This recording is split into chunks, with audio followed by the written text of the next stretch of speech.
स्वागत है आपका आज की वीडियो में। देखो जी, एक बड़ी अच्छी और लंबी ट्रैवल करके वापस आ गए हैं और काफ़ी लंबा एक ट्रैवल भी रहा। अब जो है ना, हुआ ये कि आने के बाद सब हो गए बीमार और लगभग 10 दिन तक अपना सेल्फ रिकवरी मोड ऑन रहा। जो ये लंबा टाइम रहा ना, उसके पहले जो हम ट्रैवल करने गए थे तो वहाँ पे बारिश कीचड़, उससे गाड़ी की भी हो गई ना हालत ख़राब। और अब हम जा रहे हैं इस गाड़ी की सर्विस पे। आज है 11 फरवरी।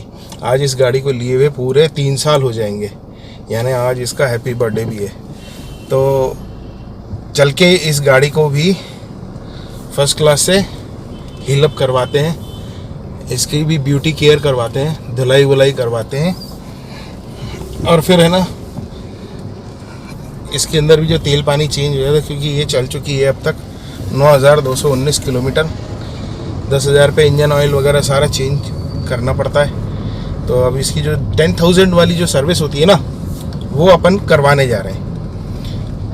तो अब उसमें क्या होगा कि शायद डीजल फिल्टर भी चेंज होगा, ऑयल फिल्टर भी चेंज होगा, बहुत सारी चीज़ें ऐसी जो हैं वो चेक होंगी गाड़ी के अंदर, जैसे ECM से रिलेटेड होती हैं, आपके सेंसर हो गए सारे। और अच्छे से कार वॉश होगा। कार की इतनी गंदी हालत हो रखी ना, इतने मड़ी एरिया में चलिए और बिंदास चलिए, बिंदास।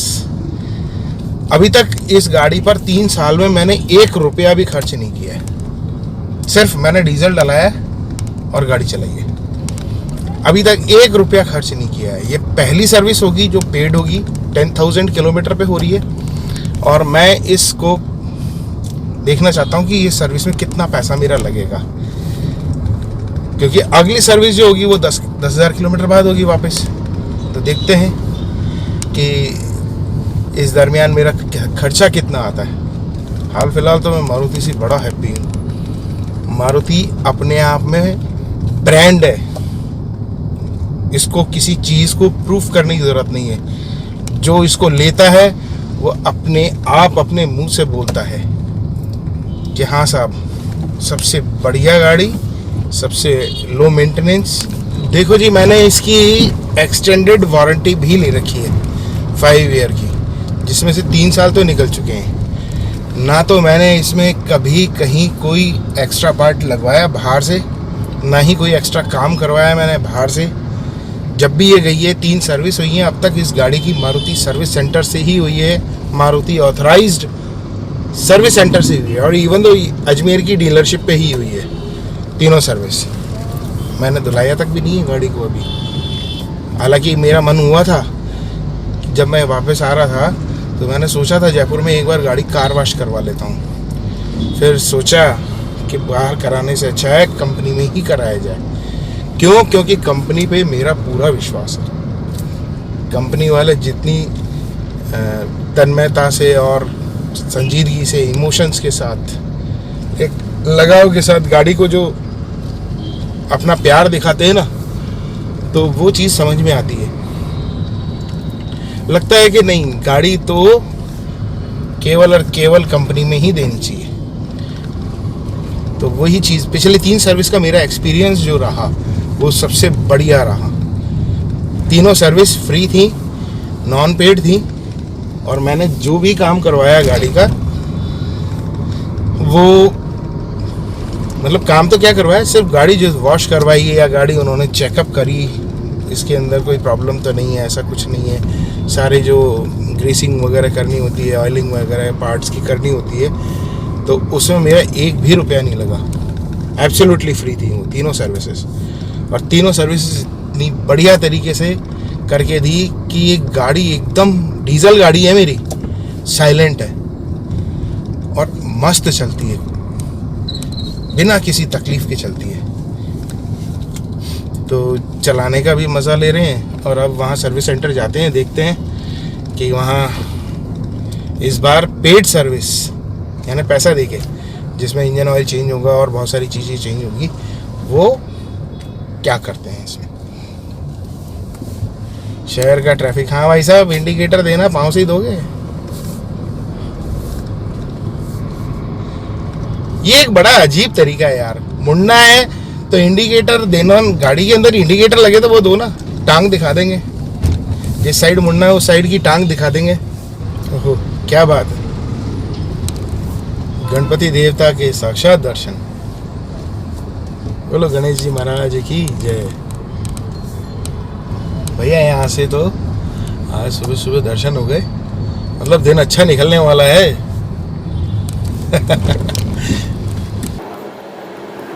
दिन में तो किसी भी शहर में चले जाओ आप, ट्रैफिक के हाल तो आपको बड़े ही टाइट मिलेंगे।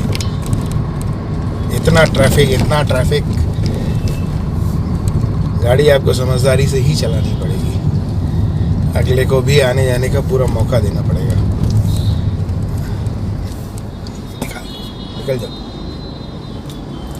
निकल जाइए। अक्सर ऐसा होता है, लोग जो है ना, ब्लॉगर्स, मोस्टली ब्लॉगर्स, अपने हाथ में जो है ना, ओहो बीच में फोन आ गया था, बात कट गई। फिर भी एक बार जो वो लय होती है ना, अगर वो टूट जाए तो फिर दोबारा बनना बड़ा मुश्किल होता है। तो चलिए, मैं क्या कह रहा था, मैं कह रहा था उस समय कि मोस्टली जो यूट्यूबर्स होते हैं ना, वो हाथ में यूं पकड़ के और फिर शूटिंग करते हैं, सामने दिखाते हैं, फिर यूं अपनी तरफ करके। बेटर है कि जैसे ये स्टैंड आता है ना, वो मंगा लो। अब देखो ये स्टैंड पे है तो थोड़ा बहुत वाइब्रेट भी करेगा, आपको वाइब्रेशन नज़र आएंगे, तो वो ज़्यादा बेटर रहता है, सेफ भी रहता है। दूसरा ये हमेशा सीट बेल्ट वो लगा के रखो। पता लगा टिंग टिंग की आवाज़ें आ रही हैं बैकग्राउंड में, लोग कहें, आपको कमेंट करें कि आपने सीट बेल्ट नहीं लगा रखी है, या गाड़ी आपकी बार बार ज़ोर ज़ोर से आवाज़ें चीखें निकालें, कोई मिस हैपनिंग ना हो। तो ये ज़रूरी है, सेफ्टी पॉइंट ऑफ व्यू से हमेशा सीट बेल्ट लगा के रखो। और मैं तो आपको यही कहूँगा कि कभी भी हाथ में लेकर वीडियो शूटिंग ना करें चलते हुए। अपने साथी अगर कोई बैठा है तो उसको कैमरा दे दीजिए, या फिर कोई इस तरह के गैजेट्स आते हैं जो आप उस पर होल्डर्स, मोबाइल होल्डर्स जिसे कहते हैं, उन पे लगा के और फिर वीडियो रिकॉर्डिंग कीजिए, वो सेफ भी रहता है। अब ये हम पहुंच गए हैं राजा साइकिल। यहाँ से श्रीनगर रोड की तरफ टर्न करेंगे, मृदंग सिनेमा की तरफ, और जाएंगे हम इस गाड़ी के सर्विस सेंटर पे। घर से निकले हुए मेरे को हो गया 1 घंटा, ट्रैफिक इतना था, मैक्सिमम ट्रैफिक। देखो जी, हाँ सर आप भी निकल जाओ, आप भी निकल जाओ, आप रुक जाओ, अब मैं निकल जाता हूँ।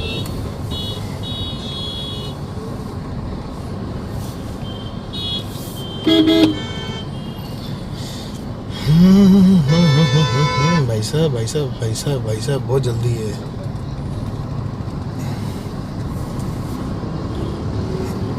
एक बात नोट करी है मैंने, आप भी नोट करना। वैसे तो हम बैठ के कहीं भी चाय की थड़ी पे किसी और दोस्त के साथ खड़े होकर ढेरों गप्पे मार लेंगे, पर जब गाड़ी लेके निकलते हैं ना, वहाँ जितना टाइम वेस्ट हुआ है वो कवर करने की सोचते हैं। भैया वहाँ से निकलने की ज़्यादा सोचो और सड़क पर ज़्यादा आराम से चलो तो ज़्यादा बेटर रहेगा, क्योंकि दुर्घटना से देर भरी।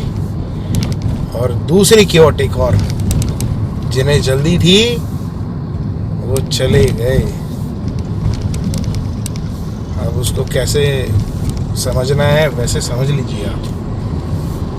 कभी भी सड़क पे जल्दीबाजी ना दिखाएं। जब भी आप गाड़ी लेकर निकलें तो ऐसे निकलें कि लोग देखें तो कहें कि हाँ साहब, सवारी तो ये जा रही है। लीजिए आ गया Maruti Suzuki, Reliance petrol pump के पास में ही है। यहाँ गाड़ी लगाते हैं, भैया को बोलते हैं गाड़ी सर्विस करानी है, बताइए।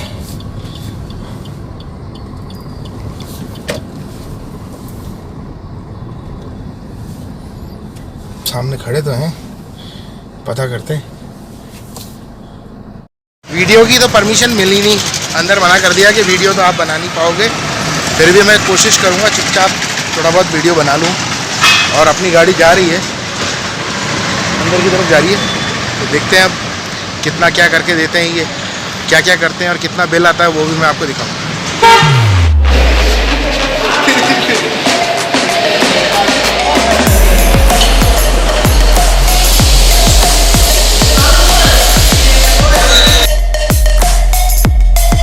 चेंज करना पड़ेगा, खराब हो गया बिल्कुल, डाल दो। क्या हाल हो रखा है इसका, और ये नया है।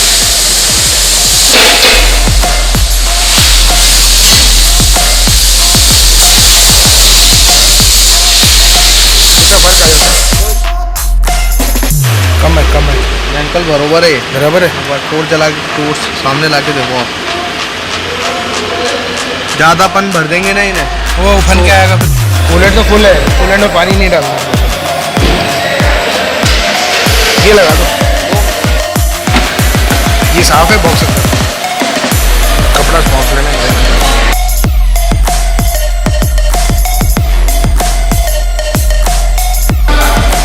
नया फिट हो गया, नया एयर फिल्टर।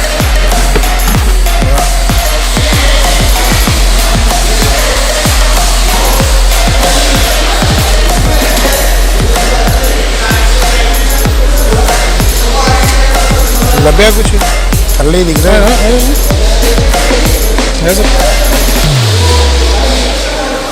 एक बार और घुमाएं। हाँ ले जनाब, कॉपी करेंगे।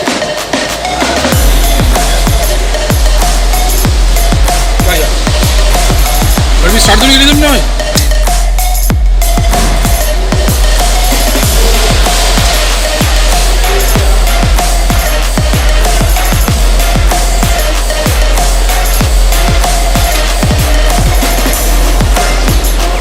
भाजी एक बार घूमो,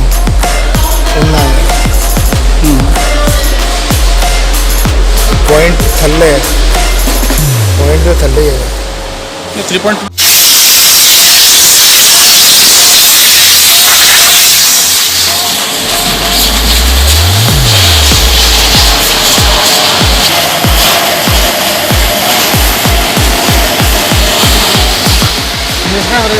हाँ जी, कितना आना चाहिए? कंपनी कितना दे रही है? आप बताइए कितना एवरेज आना चाहिए? ये ZDI प्लस है मॉडल, 1.6 लीटर। कितना एवरेज आना चाहिए? तो ये इतना कम क्यों दे रही है? 18 मॉडल है, 2020 कितना दिखा रहा है? मॉडल वो तो आ जाता है। हैं जी, 18 भी है, 20 भी है। 18 दिखा रही है। वो उसके सिस्टम का फर्क पड़ता है ना।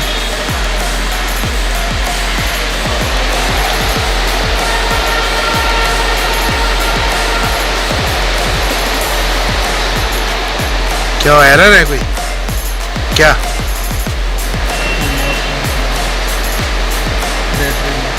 सील चेंज करवाया था क्या इसका? कौन सा सेल?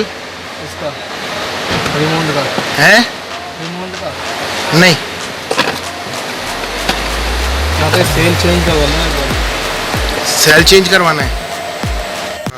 तो गाड़ी सर्विस हो गई है, तो चलिए अभी तो घर चलते हैं और फिर मॉर्निंग में आपको चेक करवाते हैं। तो जी अब अगले दिन की शुरुआत हो चुकी है, और कल रात को जब यहाँ आए तो 8 बजे तो वहाँ सर्विस सेंटर से निकला मैं।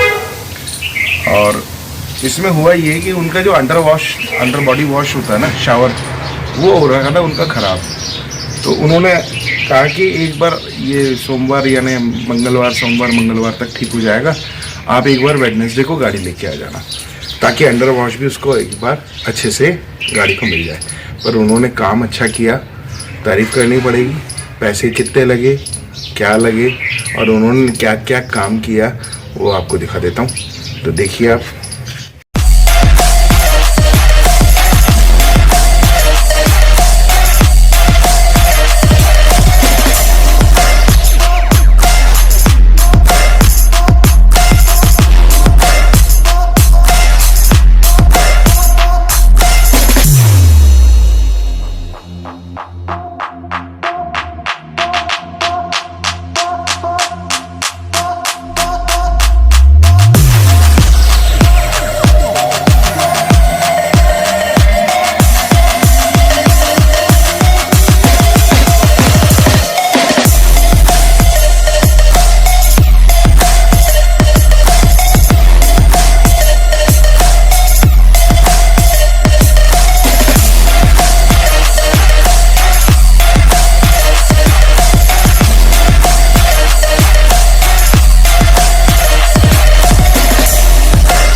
बड़े अच्छे से इन्होंने इंजन को साफ कर दिया है।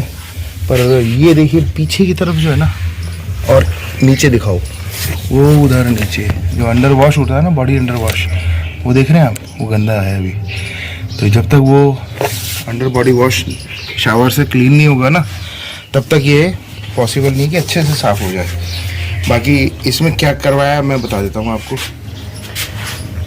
अभी एक वीडियो और आने वाला है, उसमें मैंने बताया है, एक मेरे को है ना दिवाली के आसपास डायग्नोज हुआ था कि इसमें चूहे ने छेद कर दिया, जिसको मैंने अभी टेप से फिलहाल कवर कर दिया है। इसका भी मैं पूरा वीडियो बनाऊंगा कि इसको कैसे सेव करना है, अगर कभी चूहा घुस जाए तो क्या करना चाहिए आपको। और इसके अलावा इसमें ना सबसे पहले इंजन ऑयल चेंज किया उन्होंने, ऑयल फिल्टर चेंज किया। जो ऑयल फिल्टर जो है ना इसमें यहीं नीचे की तरफ लगा हुआ है ब्लैक कलर का, वो शायद विजिबल हो रहा है नहीं हो रहा है, नीचे नीचे है विजिबल। तो वो जो है ना एक फिल्टर चेंज हुआ है, और बैटरी का पानी डला है, एयर फिल्टर चेंज हुआ है, अंदर कैबिन एसी फिल्टर आता है, कैबिन के अंदर जो हम एसी के ऊपर एक फ़िल्टर लगा हुआ है वो वाला चेंज हुआ है, और गाड़ी वॉश हुई है, जनरल चेकअप हुआ है, पूरी गाड़ी के ब्रेक्स खुल के चेक हुए हैं। टायरों को 10,000 पे क्रॉस करना होता है, मतलब पीछे का टायर आगे इस तरफ, राइट वाला टायर लेफ्ट साइड में, फ्रंट साइड में, और ये जो टायर है वो बैक में जाएगा, और वो पीछे वाला लेफ्ट हैंड का जो टायर है वो राइट हैंड साइड में आगे आएगा, और आगे वाला लेफ्ट हैंड पीछे पे चला जाएगा। तो इस तरीके से क्रॉस टायर चेंज करवाए मैंने, ताकि वो जो कहीं अलाइनमेंट या कुछ उसकी समस्या हो वो भी डायग्नोज हो जाए।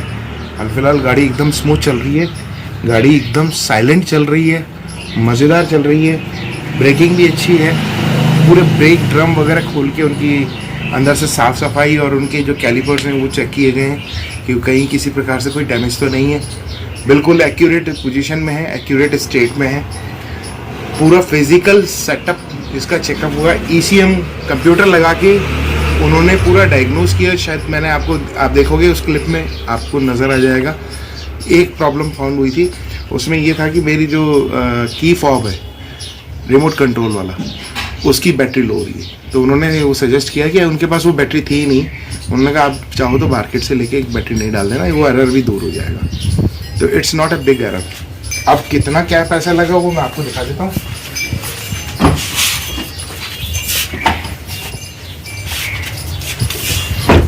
देखो जी, मैं आपको ये बिल दिखा रहा हूँ। देखो इसमें एलिमेंट एयर क्लीनर 271 रुपीज़ का लगाया है, फिल्टर असेंबली ऑयल लगाई है 144 रुपीज़ की, डिस्टिल वाटर की बोतल दी थी एक जो बैटरी के अंदर काम आई 11 रुपये 71 पैसे की, कैबिन एयर फिल्टर दिया 320 रुपये का, और लुब्रिकेंट सुपर कोई लुब्रिकेंट डलता है जो, वो शायद 199 रुपीज़ का है, और स्क्रीन वॉश 50 वो डाला है इन्होंने 14 रुपये 40 पैसे का, और MGDO यानी कि Maruti genuine diesel oil 5 what 40 का 5W40 कैस्ट्रॉल का है, जिसकी कीमत इन्होंने लगाई है जी 3 लीटर 200 मिलीलीटर डला है, 3.2 लीटर डला है, जिसकी कॉस्ट है 601 रुपीज़ पर लीटर। तो इस हिसाब से टोटल जो इन्होंने बिल बना के दिया है वो मेरे को बना के दिया है 2780 रुपये का। ठीक है जी। अब इसमें CGST और SGST ये सारी चीज़ें डाल के दी, और टोटल हो गया था 3281 रुपये, और प्लस लेबर इन्होंने जोड़ी थी 2490 रुपये। इन्होंने डिस्काउंट भी बहुत अच्छा दिया, मेरे को हैवी डिस्काउंट दिया, 996 रुपये का डिस्काउंट दिया है। तो इस तरह से इनके हो गए, लेबर चार्ज जो होगी वो उन्होंने 1762 रुपये जोड़ी है इसमें, और टोटल मिला के मेरा 5045 रुपये का बिल आया है। मैं आप लोगों को एक ही चीज़ सजेस्ट करूँगा, 10,000 किलोमीटर पे मैं अपनी गाड़ी वहाँ चेकअप करा के आया हूँ। साल में एक बार ही तो ले जानी होती है, एक बार 10,000 किलोमीटर की जो सर्विस होती है वो कंपनी में ही कराएं, और हर बार कंपनी में कराएं। अगर आपको लॉन्ग लाइफ रखनी है गाड़ी की तो मारुति कंपनी में ही जाकर, मारुति ही नहीं, अगर आपके पास टाटा की गाड़ी है तो टाटा की सर्विस भी आप टाटा कंपनी में जाके ही कराएं, बाहर से ना कराएं। बाहर से क्या होता है, ठीक है सामान जो है थोड़ा महंगा पड़ता है वहाँ से, और उनकी लेबर कॉस्ट होती है, पर वो गाड़ी का बड़े अच्छे से केयर करते हैं, बहुत अच्छे से ध्यान देते हैं। उनको पता होता है कि उनकी गाड़ी में कहाँ क्या समस्या आ सकती है, उनको पता होता है कि कौन सी आवाज़ किस कारण से आ रही है। तो ये चीज़ें जो होती है ना, अगर हम बेसिक चीज़ें अगर हम छोटी छोटी ध्यान में रखेंगे ना, तो हम अपनी गाड़ी की उम्र बढ़ा देंगे, बल्कि इसकी सेफ्टी से भी कहीं कॉम्प्रोमाइज़ नहीं होगा। इसकी सेफ्टी हमारी सेफ्टी है, तो उससे कहीं कॉम्प्रोमाइज़ नहीं होगा। तो ये एक बहुत बड़ा पॉइंट है, बहुत बड़ा मेजर पार्ट है कि आप जब भी सर्विस कराएं कंपनी लेके ही जाएं। हाँ, वॉश कराना ठीक है, बाहर वॉश करा लिया कर लिया, वो कोई बड़ा इशू नहीं है, पर अगर सर्विस करवानी है, प्रॉपर सर्विस करवानी है, कंपनी का ऑथराइज्ड सर्विस सेंटर ही होना चाहिए। पहले ये अश्योर कीजिएगा। मारुति सुजुकी का लेबल लगाकर अगर जो गाड़ी कोई सर्विस कर रहा है तो उसके यहाँ ना लेके जाए, पहले उससे पूछें आपका मारुति ऑथराइज सर्विस सेंटर है, ऑथराइज्ड है, बिलिंग मारुति की होगी, सारी चीज़ें चेक करने के बाद, और उसका पता आपको लग जाएगा। जब वो आपके कंप्यूटर में फीडिंग डालेंगे तो आपके रजिस्टर्ड मोबाइल नंबर पर मैसेज आएगा मारुति सुजुकी की तरफ से कि आपकी गाड़ी हमारे वर्कशॉप पे आई है और इस काम के लिए ये है, उसका एस्टिमेशन ये है, हर चीज़ का मैसेज दिखाया जाएगा। आपका एस्टिमेशन अमाउंट इतना बन रहा है, आपकी गाड़ी में ये प्रॉब्लम है, और आपकी गाड़ी में ये चेंज कर दिया गया है, आपकी गाड़ी का बिल इतना जनरेट हुआ है, आपके इतने पॉइंट्स क्रेडिट कर दिए गए हैं आपके अकाउंट में, सारी चीज़ें बताएगा मारुति। तो जाइए हमेशा मारुति सुजुकी के ऑथराइज सर्विस सेंटर। अगर आपको अच्छा लगे तो इस वीडियो को लाइक कीजिएगा, शेयर कीजिएगा अपने दोस्तों के साथ, और चैनल आपने अगर अब तक सब्सक्राइब नहीं किया है तो चैनल सब्सक्राइब कर दीजिए। आपको ऐसे ही आने वाले टाइम में बहुत बढ़िया बढ़िया वीडियो मिलने वाले हैं, अलग अलग तरीके के मिलने वाले हैं, लाइफ ब्लॉग के मिलने वाले हैं, लाइफ वीडियो। मिलते हैं फिर अच्छे से वीडियो के साथ। Till then take care, bye bye.